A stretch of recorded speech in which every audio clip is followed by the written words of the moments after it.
பிரியாணி நம்ம இப்போ செய்ய போகிறோம். அதுக்கு தேவையான பொருட்கள் என்னென்னு இப்போ பார்க்கலாம். இதெல்லாம் எண்ணெயில் நம்ம வதக்கி விட்றதுக்காக சோம்பு 1 ஸ்பூனு, கல்பாசி கொஞ்சம், அப்புறம் மராட்டி மொக்கு 1 பூ, அப்புறம் இந்த இது அன்னாசி பூ ஒரு 4 பீஸு, அப்புறம் பச்சை மிளகா 2 பச்சை மிளகா, அப்புறம் புதினா கொத்தமல்லி 1 கைப்பிடி அளவு, அப்புறம் பெரிய வெங்காயம் 2, தக்காளி ஒரு 6 பழம், அப்புறம் எலுமிச்சப்பழம் ஒரு அரை பழம், அப்புறம் தயிர் ஒரு 100 மில்லி அளவு தயிர். இதெல்லாம் நம்ம எண்ணெயில் பொரிக்கிறதுக்காக. இது மிக்ஸி ஜாரில் போட்டு நம்ம நைஸாக அரைக்கணும். அதுக்கு புதினா 1 கைப்பிடி அளவு, ஒரு 6 பச்சை மிளகா, கொத்தமல்லி 1 ஸ்பூனு, அதுக்கப்புறம் சீரகம் மிளகு எல்லாம் சேர்ந்து 1 ஸ்பூனு, இஞ்சி பூண்டு 2 ஸ்பூனு, ஏலக்காய் ஒரு 2 ஏலக்காய், இதெல்லாம் போட்டு நம்ம மிக்ஸி ஜாரில் அரைச்சிக்கணும். பட்டை லவங்கம், பட்டை கிராம்பு, பட்டை 2 பீஸு, கிராம்பு ஒரு 4 கிராம்பு, இதெல்லாம் நம்ம மிக்ஸி ஜாரில் அரைச்சி எடுத்துக்கணும்.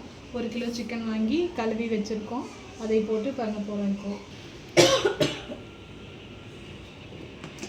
மில்லி அளவு எண்ணெய்,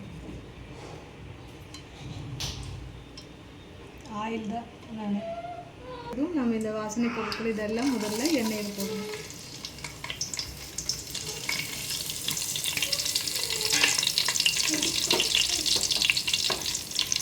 இந்த வெங்காயம்,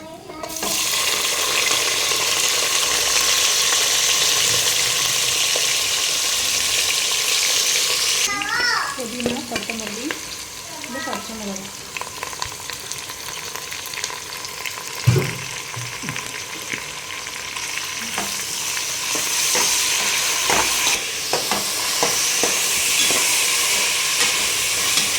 வச்சு இந்த இஞ்சி பூண்டு புதினா இந்த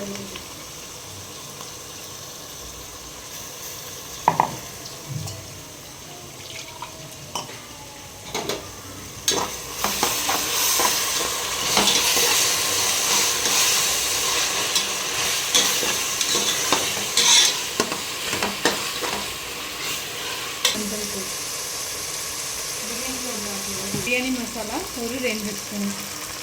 இது வேணும்னா நீங்கள் போட்டுக்கலாம், இல்லைன்னா தேவைப்படும்.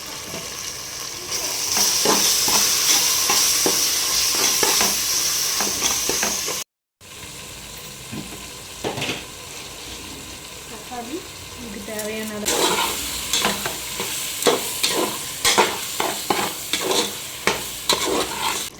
தக்காளியும் நல்லா மசிஞ்சு இதில் நம்ம ரெடியாக வச்சுருக்கிற சிக்கனை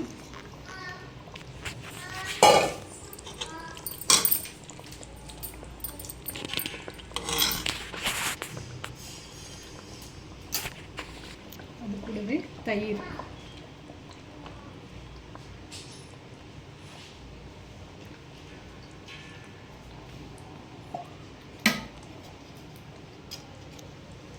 அது கூடவே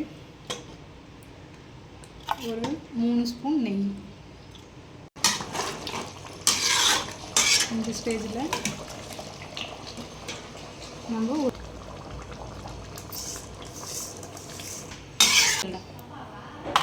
ஒரு டம்ளர் அரிசிக்கு 1.25 அளவு தண்ணி ஊற்றினா போதும்.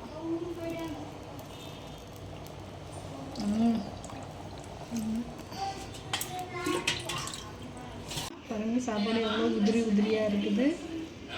சுவையான சிக்கன் பிரியாணி ரெடி.